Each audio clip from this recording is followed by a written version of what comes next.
Let's continue on with our wall tool here. I'm just going to go return back to the wall tool, and I've kind of returned things back to normal, just a straight wall here. Then let's make the top be 10 feet, the bottom of the wall 0 feet, and the thickness 9 inches, and we're just a straight up and down wall. And I'm going to left click inside the drawing area and left click again and place a wall in there. Now what I'm going to do is go inside and select the arrow tool and select the wall. The wall will turn green here. If I click on the wall again, this palette will pop up. And a series of options are going to come up here. And what this is going to allow me to do is, in this first of all, the one that is sort of selected by default. Let's do you go along the bottom here first of all. This will allow me to drag the wall. Notice we're already moving the wall around. And I'm just left clicking the wall. This will allow me to rotate the wall. I can just, if we go into this mode here, click anywhere. It doesn't even have to be on the wall. Click a point and sort of draw out a handle, if you will.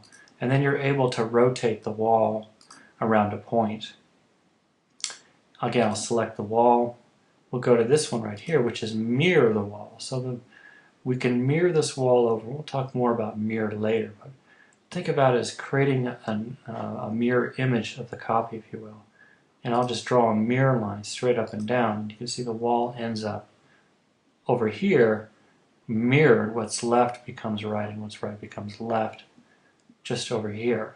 So I'll left click on the wall again. Let's go to this mode right here, which is going to be elevate. So if we had to raise this wall up by 4 feet or so, we could do that. Click OK.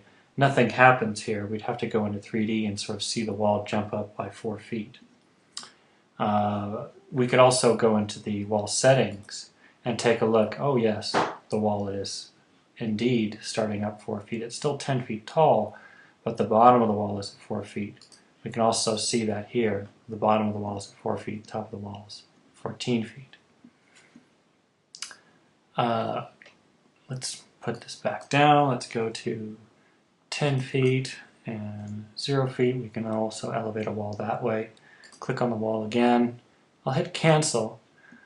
This is multiply here. We'll go over multiply later, but to make a long story short, we could be creating multiple copies of this wall if we needed to. So here's a bunch of copies of that wall. I'll just select one of these walls now. And left click it. Let's cancel here. And if I click on the center of the wall, on the edge of the wall I should say, we get a certain amount of options. And you're saying, well, there were more options before when you clicked on the wall. And that's because I was clicking on the side of the wall with a reference line. Notice our reference line is on this side where our nodes are. And in the next video we'll click on the reference line, we'll talk about all these different options that come up here. If we click over here on this side of the wall, notice we only sort of get those bottom options, if you will. If we need to flip the reference line, remember we can go up here and click on this guy right here. Construction method. Now it's on this side, so if we click on this side now, we get all those options.